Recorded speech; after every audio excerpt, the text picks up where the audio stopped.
On PUC and ERCOT activities since the end of the legislative session and before we get to the hottest part.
Provide you updates on that plan.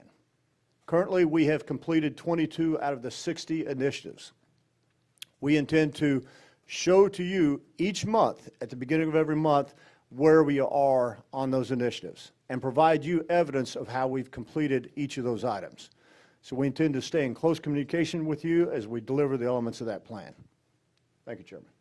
Thank you, Brad. And we'll also highlight when you say that you're bringing on more reserves and forcing more generation on in tight situations, I'd like to put some numbers to that. In bringing on more reserves, ERCOT in July has called 38% more reserves than this year than last year. In August, they've already called or procured 56% more reserves for this August than they did last August. In terms of forcing generators on and when conditions demand it, in June, ERCOT called on over 8 times as much generation to be forced on than in previous years, and in July, they called on over 32 times as much generation than they have previously. That is a substantial enhancement on the reserve capacity and ability of our grid, and a strong enhancement to our reliability. Also want to highlight that those operational changes are happening now, and they will enhance reliability for Texas this summer. Looking ahead, we have been tasked with redesigning the ERCOT market for the future. Historically, our market has focused on affordability first, reliability second, but now reliability is first. Several decades ago, our market was designed before intermittent renewables were so prevalent. They're a beneficial part of our generation fleet, but they have outpaced our market design, and we must take that new reality into account when we design our new market for the future. In redesigning the ERCOT market, we're working off of two guiding principles. First, reliability. Second, accountability. We want our market to pay for reliable electricity in any form: thermal dispatchable, renewable with battery, fuel storage on site, etc. There is a myriad of possibilities, but the emphasis is on providing economic incentives for reliable electricity. Second, accountability. Our market needs to provide economic incentives for generators who commit to showing up at a certain time and actually show up. Our focus will be on reliability and accountability. What does this look like in practice? We don't know yet. There are a myriad of possibilities in changing how generators are paid for producing electricity in Texas, to adding new financial products that reward reliability, to allocating costs differently. And because there is such a wide range of possibilities, that's why we're working with so many stakeholders across the industry, across our consumer interest groups, to make sure that we hear all voices and take into account a wide range of perspectives in redesigning this market. Finally, I'd like to discuss the expectations for the remainder of the summer. We are embarking on once-in-a-generation reforms, and that takes time. But the weather won't wait, so we need to be ready. We have more people in Texas than ever. That means higher demand for electricity than ever. We're expecting to set new records in coming weeks. Brad can speak to the expectations as we move into August. Good, thank you. Just next week, we expect to have extremely high heat in the area, as well as a high load expectation. Our load expectation could reach all-time highs for ERCOT. We're projecting somewhere around 74,000 megawatt hours. The current record is 74,820. So we're getting very close to our all-time record. As it stands today, looking at our conditions and what we expect to have next week, we expect to have a sufficient amount of generation to serve all Texans. Thank you, Brad. It's going to be tight for the rest of the summer. We all know the heat is coming, but we're ready for it. In the meantime, we'll be redesigning the ERCOT market for the future so that Texas has a grid that reliably delivers affordable power. Overall, we're in a good position. We have clear direction and a strong mandate from the legislature and the governor. We have the tools we need to do the job, and we've got the support of stakeholders and industry participants across the board. Thank you. I'm happy to take questions at this time. Chairman, as we discussed real quick, as we discussed, we'll start here with questions in the room, and then we'll go to our media joining us by phone. So, Don, if you want to get those folks queued up, give them any quick instructions you need to, and then we'll start here in the room. Certainly. Ladies and gentlemen, if you wish to ask a question, please press 1 then 0 on your telephone keypad. If you're using a speakerphone, please pick up the handset before pressing the numbers. Again, it'll be 1 then 0. Thank you, Don. So, Rudy, we'll start with you and then just work our way across the room, if that's okay. Chairman, you said that you're not quite sure how this new animal is going to look like, but what is your vision for this new animal? In terms of the market redesign? Yes, sir.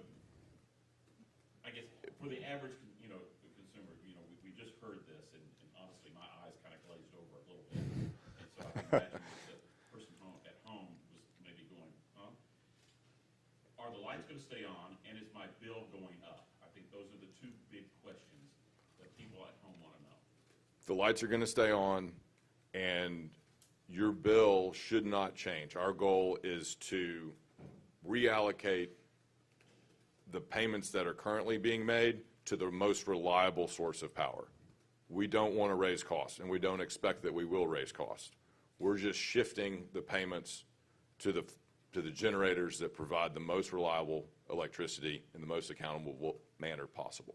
And as a follow-up, Director, you mentioned that we are entering August. It's going to be bad. It's going to be hot, but you're making a commitment right now. We're not going to get these alerts saying conserve your power, or could that still happen? So as I said, we believe next week looks good. Based on all of our expectations, all of our forecasts, we believe we have plenty of generation to meet the needs of Texans.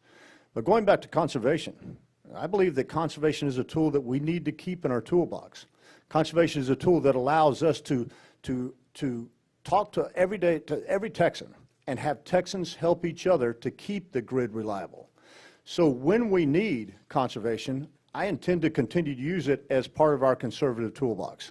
But don't panic if you get that notice. Please do not panic. It is something that is used across the country, across the world. In June, when we issued our notice for conservation, at the same time where there were conservation alerts on the West Coast, there were conservation alerts or requests on the East Coast, and there was a conservation alert in Chicago. So at the exact same time we issued it, there were alerts throughout the country for the very same reason, in order to help the grid manager to keep the grid reliable. And when you say don't panic, it's the opposite. Conservation for electricity is about the little things. For a few hours at a time, it's a simple thermostat change. It's waiting to run your dishwasher and your washing machine overnight instead of when you get home from work at 5 o'clock. It's closing your shades and blinds. It's the little things for a few hours, maybe a few days at a time. And very much like Texas treats water conservation. Cities and water providers across the state have summer restrictions on lawn watering or washing your car. It's not much different than that. You understand the reaction that people had when we got that conservation notice just on the heels of a major crisis. Absolutely, and that's on us to communicate that better and communicate what that really means. And that's part of why we're here today, to make sure people understand that it's the opposite of panic. It's a few things for a few hours here and there. It's no different than changing your lawn watering schedule when it gets to be a hot summer. Anybody coming across here? Jeremy, would you? Chairman, at a recent Senate committee hearing, you said the market needs to move away from a, quote, crisis-based business model, that there's only a financial reward to the closer you get to crisis. Can you explain that a little bit more? A crisis-based business model doesn't sound too comforting when you're in the business of reliability. It's not, and that's why we've got to get away from it. When I say a crisis-based business model, the part of the payment structures in the ERCOT market design there's an element that's essentially a bonus, and that bonus is only paid in a meaningful way when the reserves on the grid get closer and closer to zero. And so, through no fault of their own, the generators private companies can only generate revenue as Texas gets closer and closer to the edge. And that's, as you said, that is not a good way to run a reliable grid. And so that's why we're redesigning the entire thing from scratch. And then, well, that segues into my follow-up. I know you don't have the particulars yet, and obviously the sausage-making process needs to happen, but just for perspective, how do you accomplish that? Do you foresee tweaking here and there or fine-tuning, or does the market need a major overhaul? The market needs and will receive a major overhaul. We absolutely must move away from the crisis-based business model, and we want, as I said, we want to get the economic reward. If these private companies are generating power in Texas, we want them to be paid for generating reliably and consistently without the grid having to get to crisis mode. So what form that takes and the mechanics and what that looks like under the hood, we don't know yet. And there's a lot of implications there that impact stakeholders, customers, and the companies that generate power. We need more companies coming to Texas to generate power. Right now, we don't have any. Your timeline on all of this? The market redesign will, the structure of it will be established by the end of the year, if not sooner. Depending on which mechanism and gears need to be turned, the implementation could take longer, but also wouldn't rule out a phased implementation.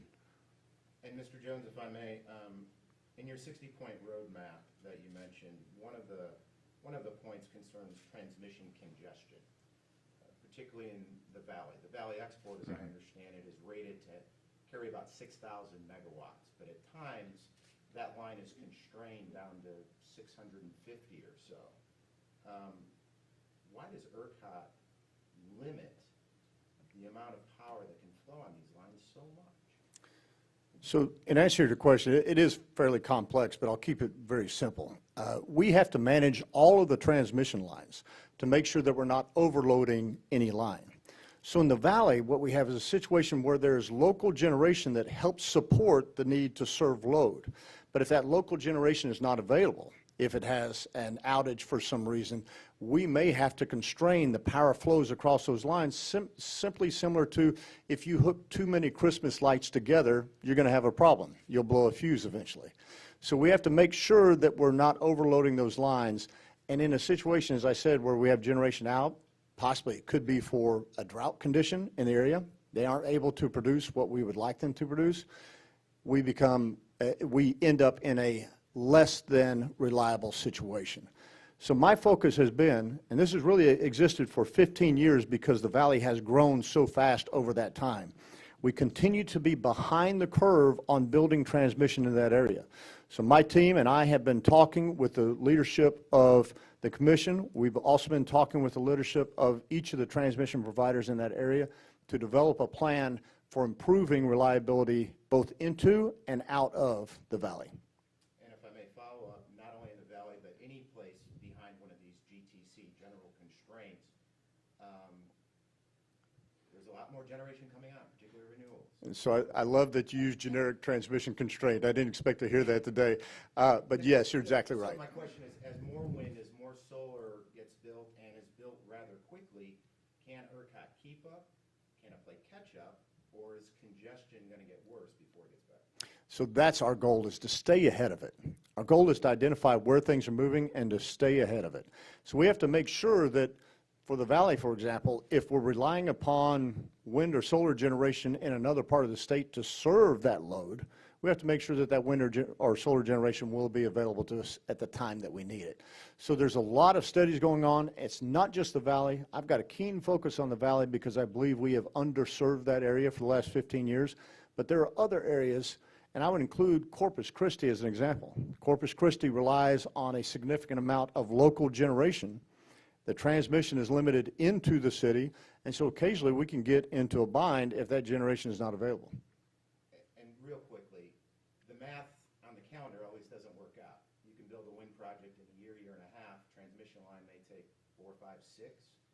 And so on one hand, you're saying you're behind the curve, but the goal is to stay ahead. Those two comments don't match. So you hit on exactly what we want to do. We want to look at our transmission planning process to see if we can push at the edges of that planning process so that we can create more opportunities to recognize that we may not see 3,000 megawatts that are planning to interconnect in the next 3 years, but we may be able to project that we expect 6,000 in the next 10. And so if we can begin to push at the edges of that transmission planning process, I believe we'll do a much better job of staying ahead. And part of improving that transmission planning process is focusing on dispatchable.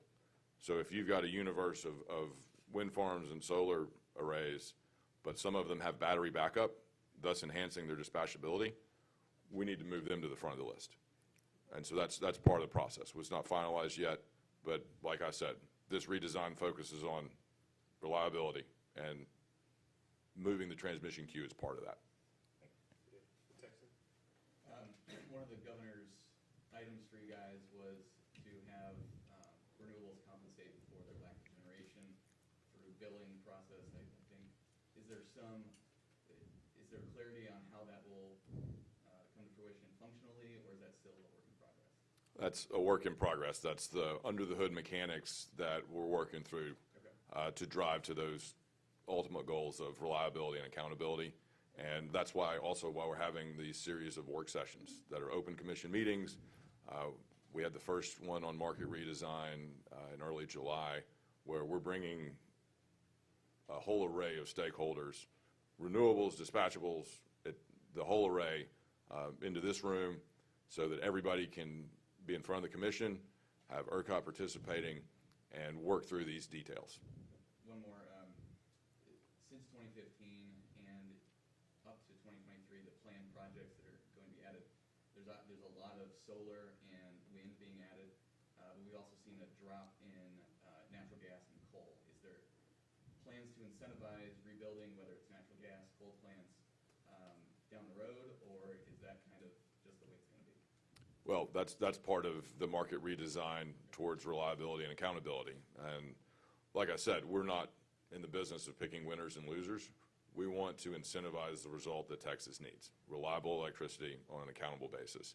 And if that takes the form of a gas plant with backup fuel storage and redundant supply, that's more reliable. If that's a solar array with batteries attached to it, that's reliable and dispatchable. So we're driving for the result. Anybody else in the room? Yeah, Wes? Mr. Chairman, you mentioned that there are 30 rulemaking processes underway, and that sounds like a lot, but I guess I'm wondering, did the legislature, did Texas do enough to update the grid, and is there anything else that the legislature can or should do at this point? 30 is not enough?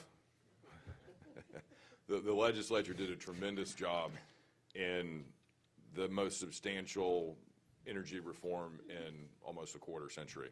They deliberated and addressed a wide range of topics, considered a variety of options, and at the end of the day delivered exactly what we, the commission, needs to implement the changes to get Texas the result the state needs. And this question's for both of you.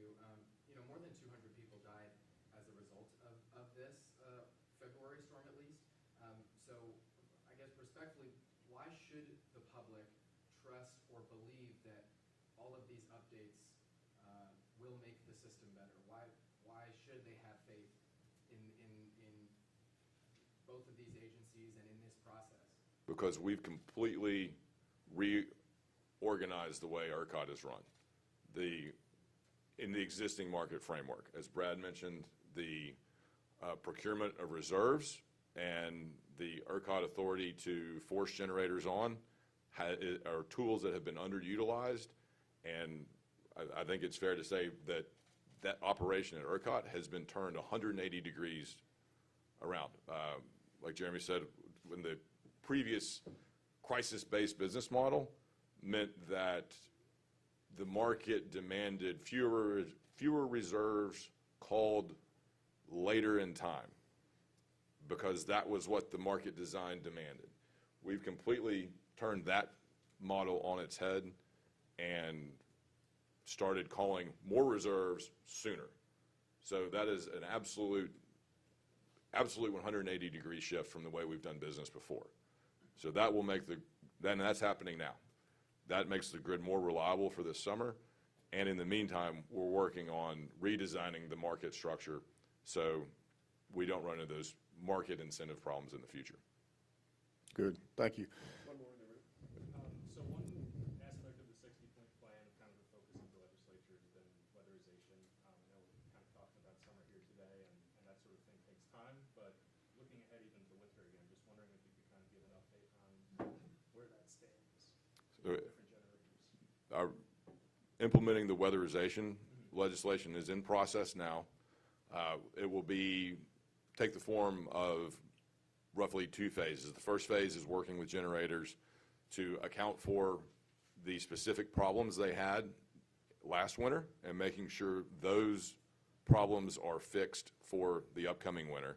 The second phase will be a broader policy implementation that sets several levels of standards for weatherization resiliency that will be implemented more broadly over time. I would also note that this summer ERCOT has initiated more site inspections than they have in the past. Perhaps you could speak to that. Sure. So in the past, we did not do summer weatherization checks. We began doing that this year. We checked over 31 units to make sure they were ready for the summer season. In addition, we're getting prepared to do checks on all of the units that had problems during the winter storm. So we'll go back. Our intent is to cover all of those units as well as a few others to do those weatherization checks in advance of the winter. Okay. So we do have one question that came in from Brendan Gibbons with San Antonio Report, and he asked, wanted to ask Brad, could you give an update on why an unusually large number of generators tripped offline in early June? Good. So I've tried to answer this question before because we don't know exactly why the large group of generators did trip off in June. We do know reasons for each of the generators. They have reported that to us. We've also issued an RFI to them. About 60% of the responses have come in. We're waiting for the other responses. I think they're coming in by the 23rd, which should be this coming Friday. At that time, we'll do an analysis of those reasons. But let me, without waiting for that analysis, let me tell you that there are a number of potential reasons why these generators have been out. I've said it before.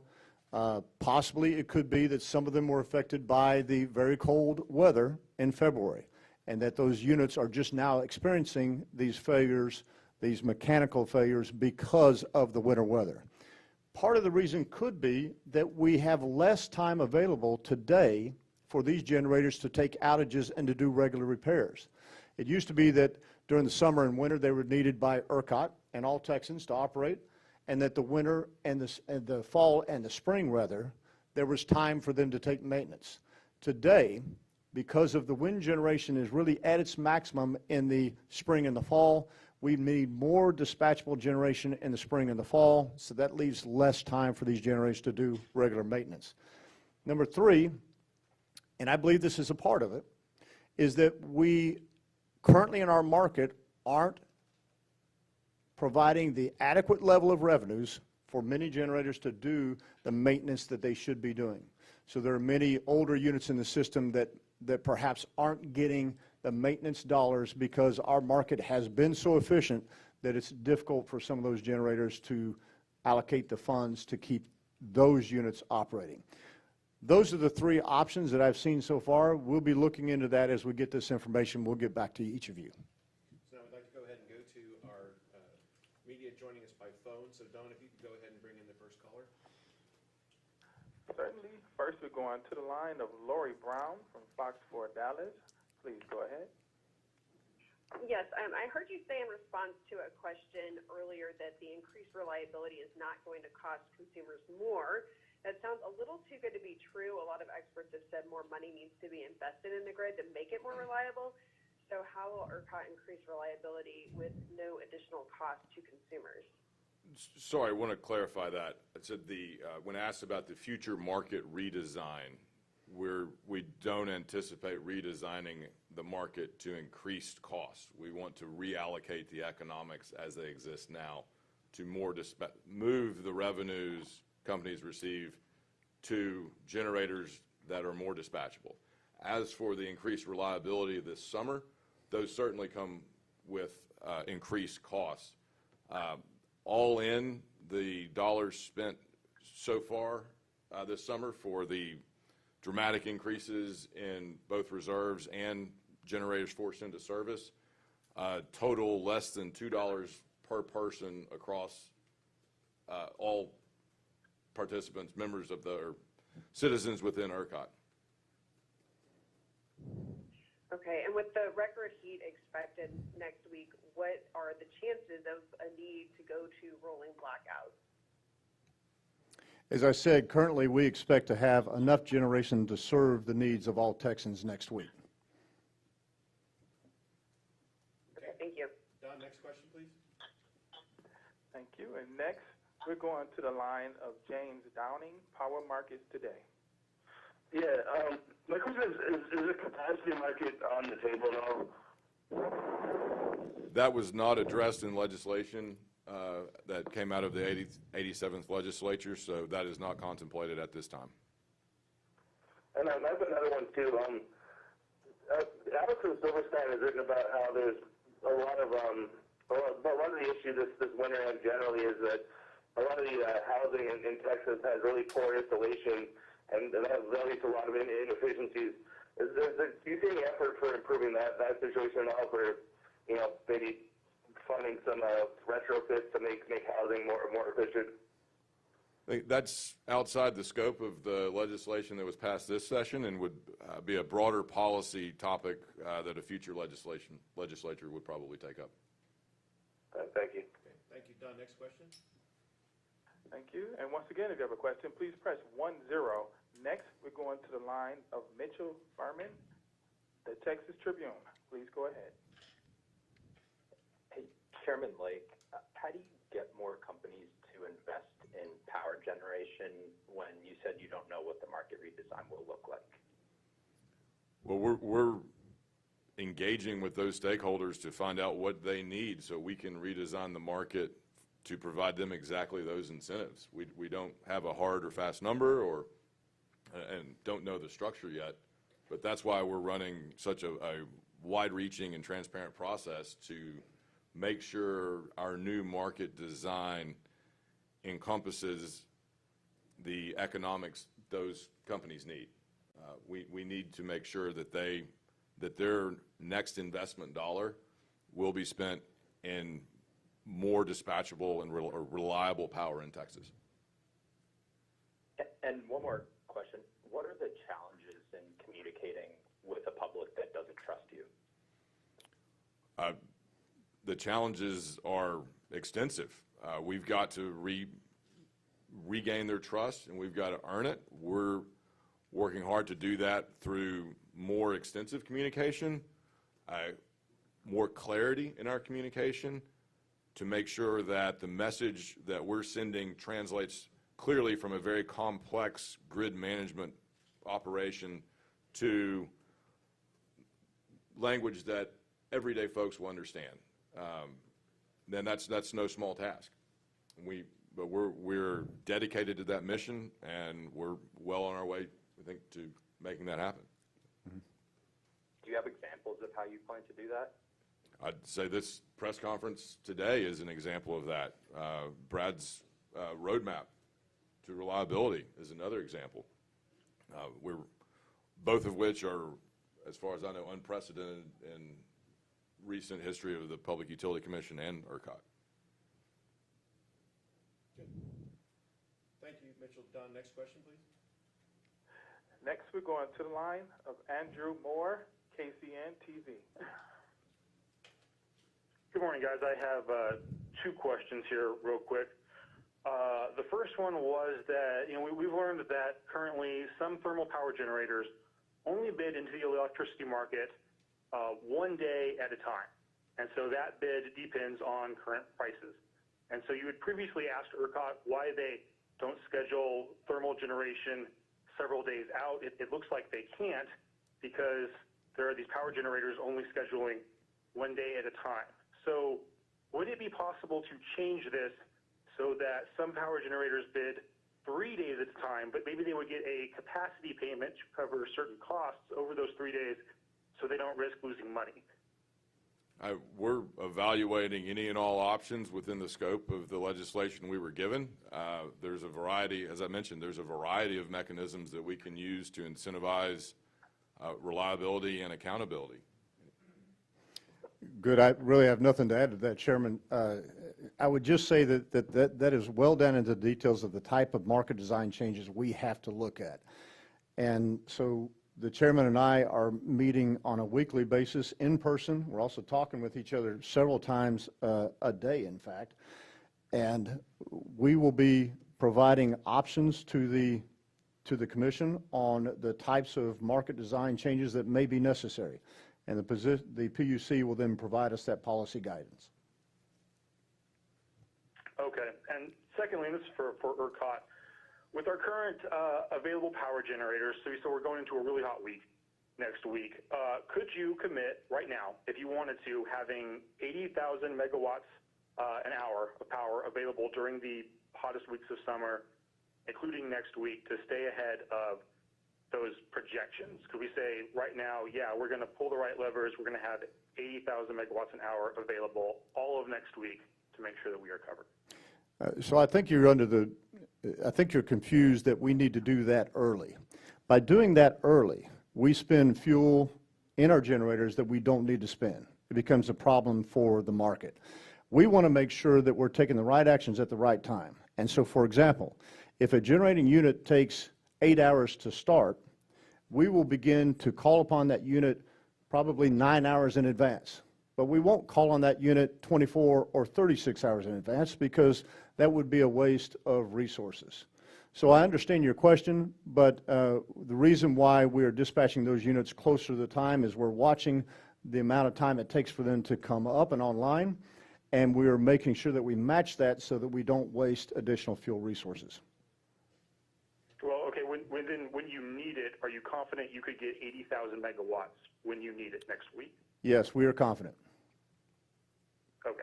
Okay, thank you, Andrew. Don, next question. Thank you. And next, we're going to the line of David Baker, Bloomberg News. Please go ahead. Yes, thanks. Just sort of a nuts and bolts question to follow up on that last one. You had mentioned earlier in the press conference that you're going to have 56% more power reserves for August than last year. Could you just put that in terms of megawattage for comparison? So I'll give you some numbers to work off of. So in the past, we have operated with roughly about 5,000 megawatts across the peak. This is 5,000 megawatts that are not committed to serving energy in the market. So there are 5,000 of additional reserve megawatts. It's where we operate in the past. We began operating in early June with 6,500 megawatts across peak. In addition to setting that minimum amount of generation that we will operate to, we have also purchased an additional 1,500 megawatts of ancillary services in the form of what we call non-spin, and we are purchasing 500 megawatts of additional ancillary services in a separate category called responsive reserves. So all total, we're bringing 2,000 megawatts on in our ancillary service categories, as well as making sure that we have 6,500 across those peak times. One last thing I would say is that we are also making sure now that we can release those ancillary services to the market quicker. In the past, we had to, by rule, we had to hold on to those longer. Now we'll be releasing those to the market quicker to maintain reliability.